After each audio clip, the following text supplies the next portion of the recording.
So I do a little activity I call bubble gum. And what I do is I have magical musical bubble gum. It's over here and I grab it and I hide it behind my back and my kids are in a circle. And then I'll tell them, I want you to hold your hands out like this, and I'm going to toss you some magical musical bubble gum. When you get it, I want you to grab it. Don't let it go. Don't let it go. And wait till everybody has their gum before we chew it, okay? And then I toss the gum to them, or you can go around and slide it into their hands, whichever way.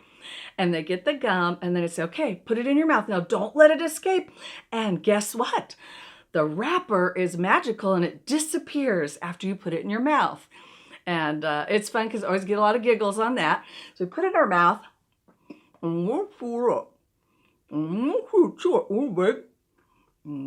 spit it out. Keep chewing. And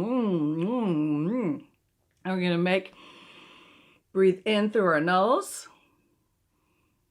And we're going to make a big bubble. Don't swallow it.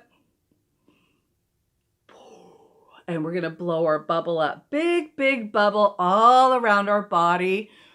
And we're going to draw a circle around us. And this is our bubble space.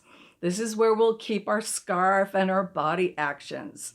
So it's a fun way to keep everybody remembering about their personal space.